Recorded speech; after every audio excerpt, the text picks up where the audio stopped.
Okay, hey everyone, and welcome to a brand new Class 66 Rocks locomotive review.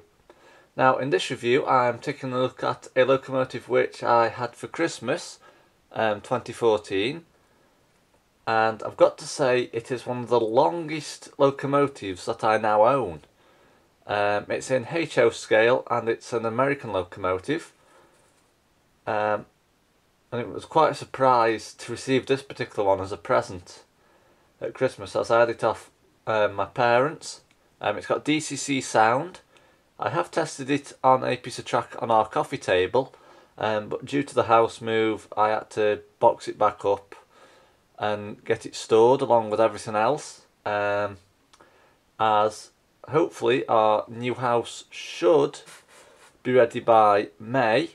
Obviously more news will come on that in the next layout update, but just a quick note to say that the house that we're having, the drive's just being done on it by the previous owner. He's just got to get somebody in to do it, but because of obviously how the weather has been in our area, we've had everything from rain, snow, then more rain, then more snow, so the weather has been quite miserable recently, and we've hardly had any sun at all. In fact, we've had a couple of days worth of sun and then it's just gone miserable again.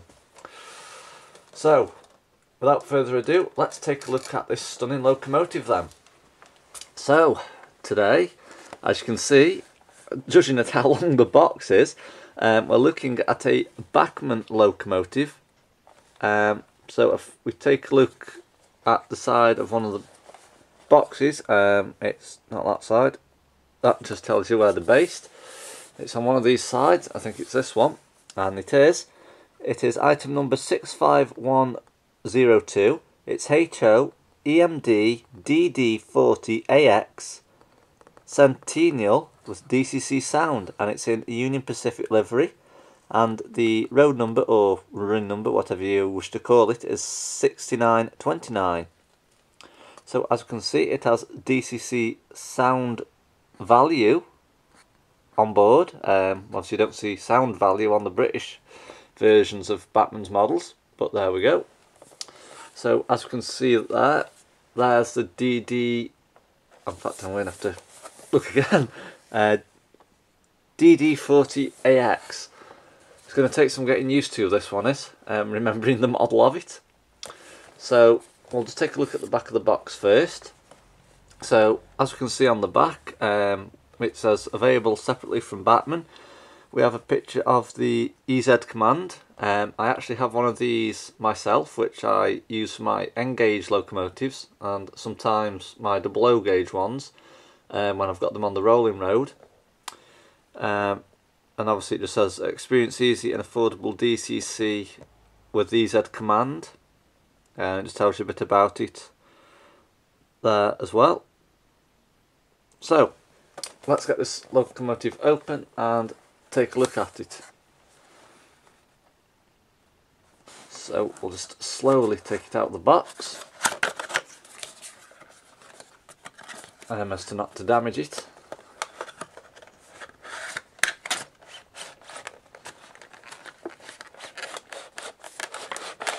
And as you can tell by the length of the box, it takes a while to get it out. So we'll just place the locomotive down for a minute, and we'll just take a look at what we get here. So obviously, as you can see here, we have the quick start guide for the Bachmann DCC Sound equipped locomotives. Obviously it gives you a bit of information on, I think it's a full leaflet. This gives you an overview. This is just like a quick start guide. Throttle features, how to operate with DCC, what all the functions do once the locomotive's operational with the DCC Sound. So we will be keeping hold of that. So what we'll do now is we will take a look at the locomotive, and I'll just turn it the right way round to show you. As when I just took it out of the box, it decided to try and turn on its side, so I'm now holding it in place the best I can. So as you can see, I'll have to hold it from the back actually, won't I? Here we have the DD40AX in Union Pacific livery. So what we'll do is we're going to have to be very careful here, taking this loco out of the box. So what I'll do, I'm going to place it down actually, because it's that long. Obviously I don't want to damage it in any way. So what I'll do, I'll just take it out of the packaging.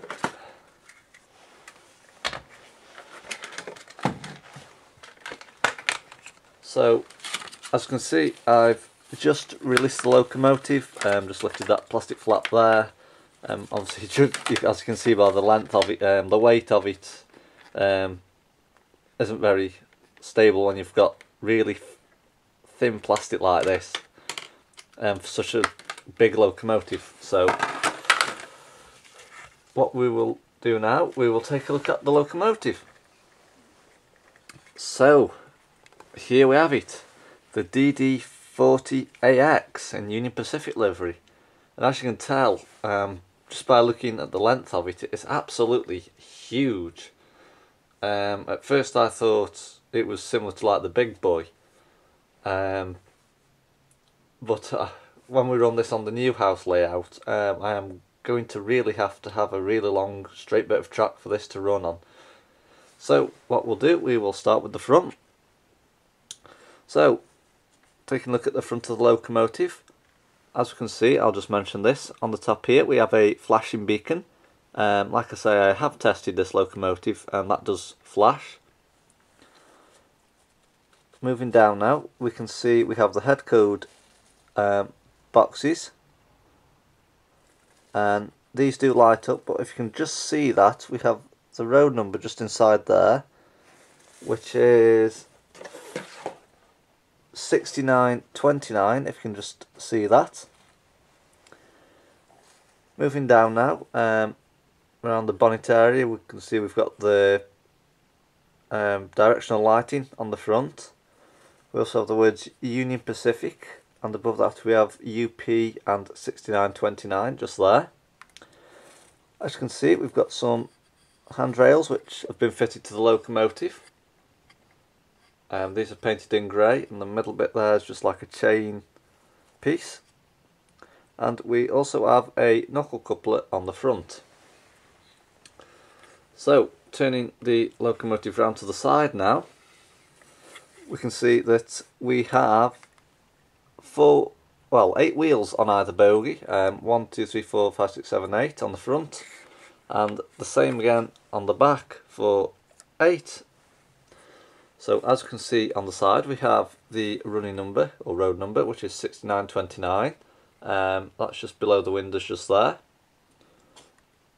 Moving along now, we can see we have rails running from the front of the locomotive all the way to the back. These are painted in grey, as you can see. We also have the word Union Pacific. It might look like Union Pacific, but the I is hidden behind this yellow piece here. I'm not too sure what that's for, but if you do know, please leave your comments below. So if I just tilt the locomotive, you can see there, there's the I, it's hiding from us. So as you can see under here, we've got the fuel tank, as you can tell.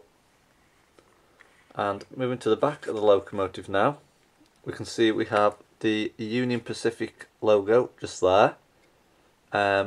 This is similar to the Building America one, I think, but the Building America one does say Building America on it.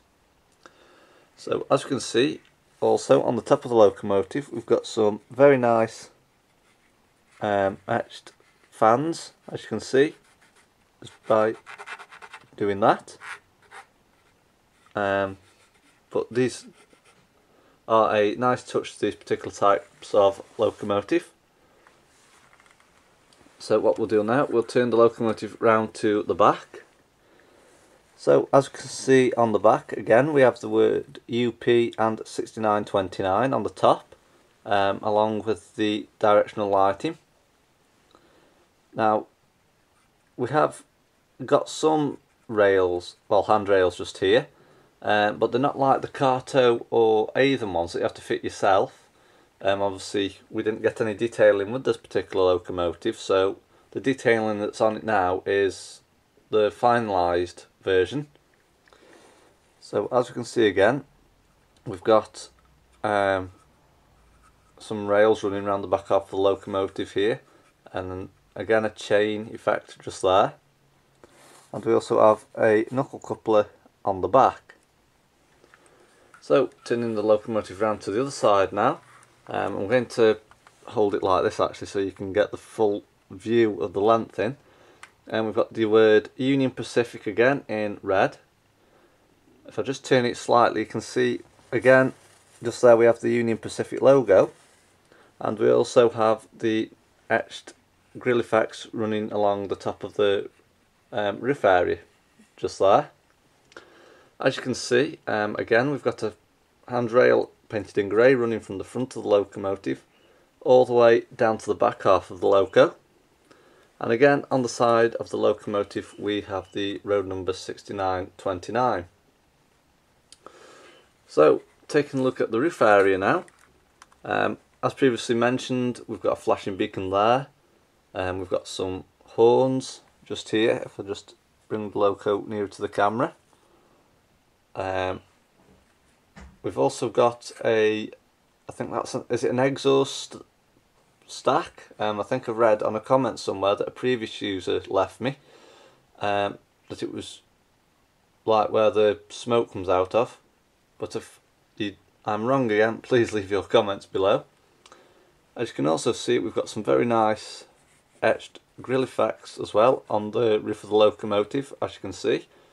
I don't think these spin like the Hornby models, but it is a really nice touch to the locomotive, and that's what makes these particular ones so outstanding. There will be a video of this running on the new house layout, as what I am planning with this particular model, after doing a bit of research, is that I was going to try and get hold of some Union Pacific business coaches, as I think this was mainly used on the business train.